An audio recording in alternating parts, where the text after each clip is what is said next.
And today we're going to talk about evidence for evolution and how we look at evolution and understand how it happens. We're going to review a little bit of natural selection first, and then we're going to talk about that evidence for evolution. So, first of all, let's look at this. So, a review of natural selection. Some rabbits have better hearing, so they can hear predators coming sooner and have a better chance of escaping. Which is this an example of? Adaptation, overproduction, selection, or variation? Just make a guess in your head. The correct answer there would be adaptation, because here we have a variation.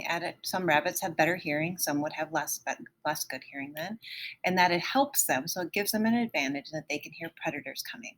So remember, an adaptation is a variation that gives them an advantage. But this one female rabbit can have 24 to 144 babies in a year. This is an example of A, adaptation, B, overproduction, C, selection, or D, variation. And most of you got this one figured out by now, but when they talk about how many babies they have, that's the example of overproduction, B. The third question, rabbits with better hearing are more likely to escape predators. The rabbits with better hearing survive and reproduce at a higher rate, so there are more rabbits with better hearing in the next generation. What is this an example of? A, adaptation, B, overproduction, C, selection, or D, variation. So here, when they survive and reproduce and pass that trait on to the next generation, that is selection. So when you see more rabbits with better hearing in the next generation, that's what's being selected and passed to the next generation. Then here's the last one. Some rabbits have better hearing than other rabbits. This is an example of, and then we've got the choices again. And this time that's variation, because all you're doing is saying that there's a difference between the rabbits. There's no judgment, there's no explanation, just that there's a difference. Well, now let's get into the evidence for evolution. So I gave you a note sheet. It's posted with with this slideshow. So you can either it's real simple. It's just a heading and then 3 columns. So we're going to talk about 3 different pieces of evidence for evolution. Oops. And so I'm going to ask you just to write down some things that will help you remember each one. So first of all, we need to remember that a theory in science is very different than a theory in other areas of the world. Theory in science means that this has tons and tons of facts that support it, and and there's all kinds of ways to put this information together. A lot of times we think of a theory where someone will say, "Oh, I got a theory about that," and it's something that they just made up. But a theory in science is very, very well supported by fact. So evolution is how species change over time. And the process by which that happens is what we've been learning before this, which is natural selection. So evolution is how species change over time and occurs through the process of natural selection. So the evidence below is used to show that organisms have evolved from a common ancestor. A common ancestor is a distant or early form of an organism from which later forms come. So it just means like your ancestors are like your grandparents, your great grandparents. Those are the people that came before you. So in living things, or your common ancestors are the things that came before them. So we use 3 types of fossil evidence, and you'll see that on the note sheet. I divided that out into 3 columns, and I just want you to jot down some ideas. So fossil evidence is first, and then there's biological evidence, and then genetic evidence. And biologic evidence has 3 parts to it. Okay. So fossil evidence, we can use fossil evidence to map out which species have common ancestors. So some of them really make sense to us, like we look at the mammoth and the elephant, we think, yeah, that makes sense. Or we look at the chimpanzee and the gorilla and the orangutan and the gibbon, and we think, well, look at their structure, that makes sense. Okay. Sometimes we look at them and they don't make much sense. But we also have to remember that it was millions and millions of years of small changes, and that is sometimes really hard to comprehend.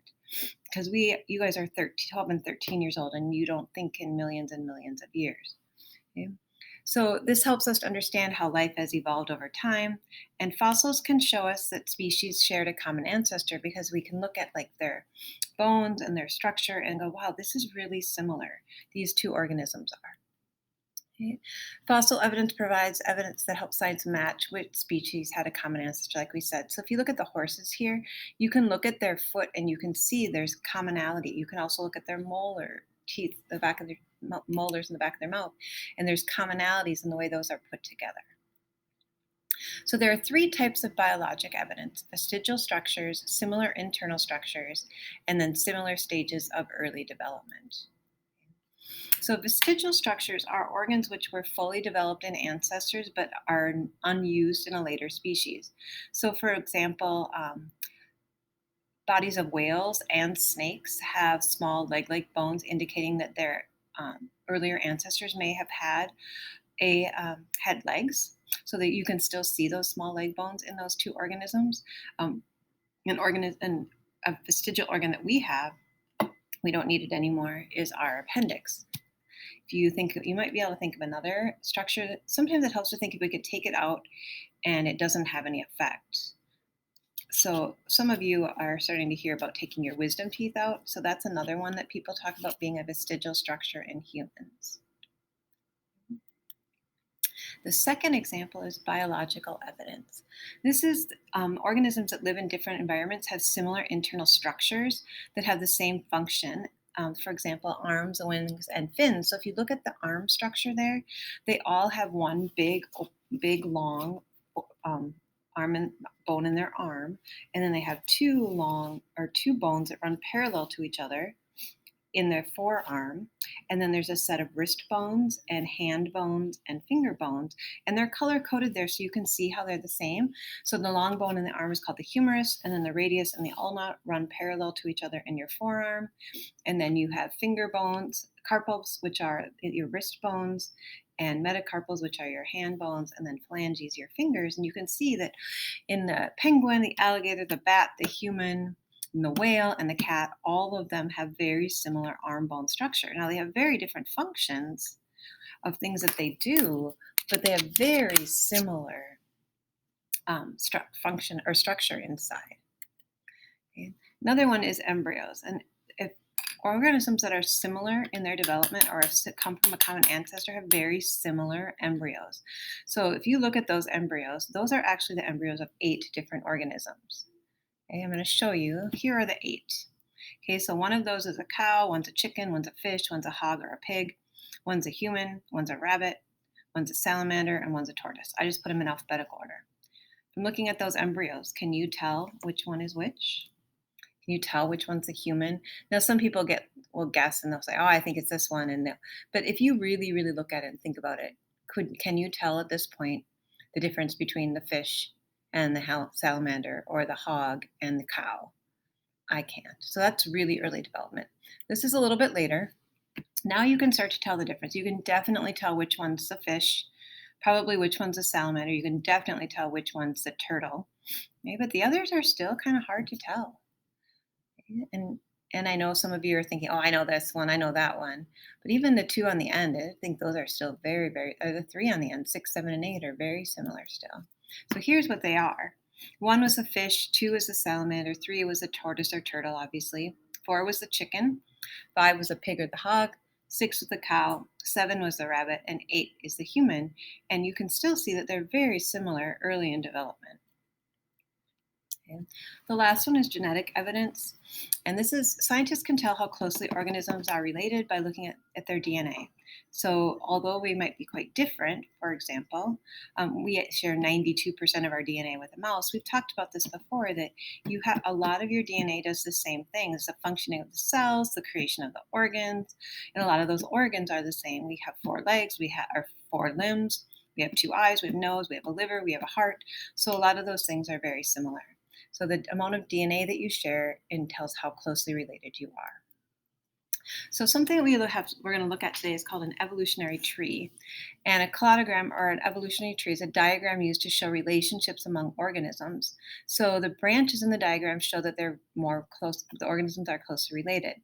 The more closely related they are, the closer they are to each other in the tree. So here, for example, if they're on the same Y, so A and B share a common ancestor, And they are more closely related because they're more closer to each other on the tree.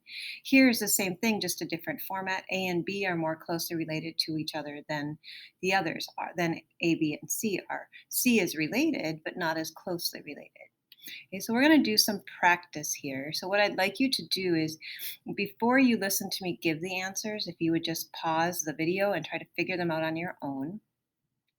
So the blank is most closely related to the lamprey. So I'm going to ask you to pause and answer those questions, and then I'm just going to go through the answers quickly. So what would be most closely related to the lamprey is the sunfish. The newt is most closely related to the lizard and the sunfish because it's on either, the lizard and the sunfish are on either side of it. The chimp is most closely related to the bear. And what the sunfish, newt, lizard, and bear and chimpanzee all have in common is, if you go to that point right here, it says they all have a jaw. So if you look right here, what they have in common is that they all have a jaw. Okay, let's try this one. Pause the video and try to answer the questions for yourself.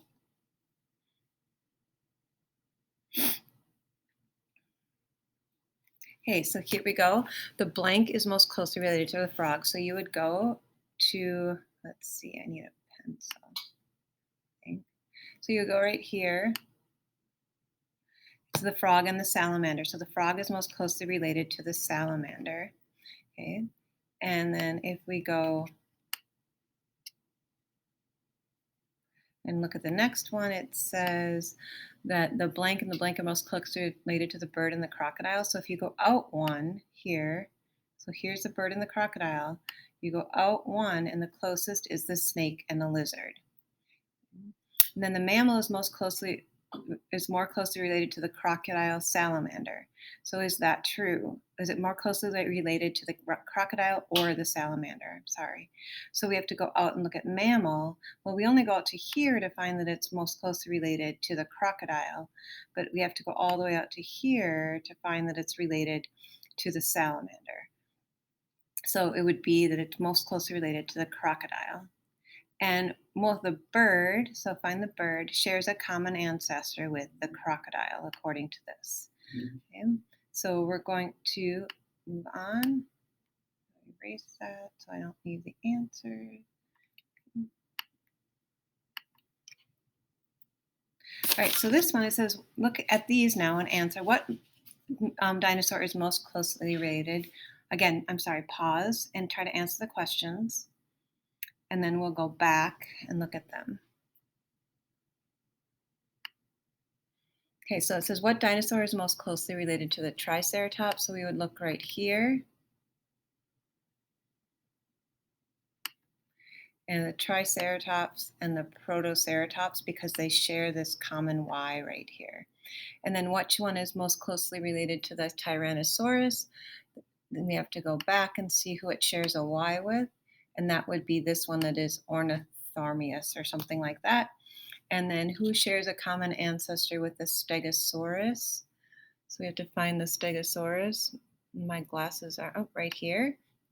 And so we go to the common ancestor spot right here, and they share with the Ankylosaurus. Let's see what happens if I just go to the next one.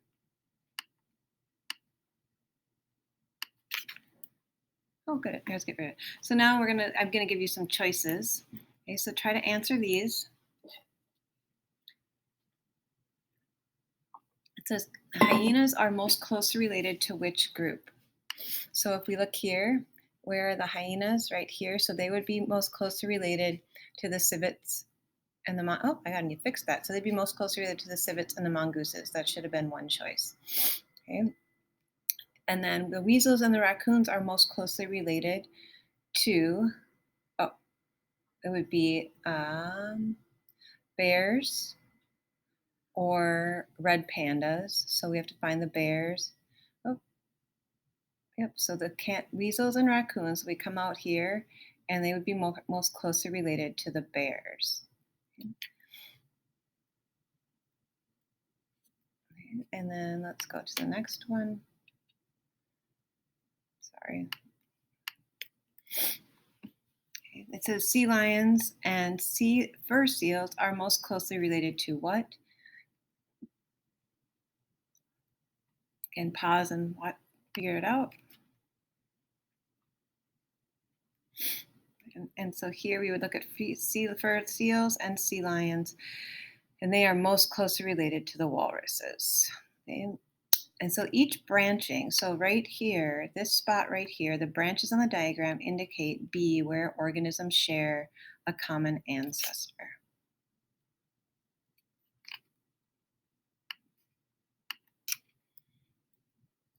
So we'll stop here, and then you're going to watch this video at home today. All right.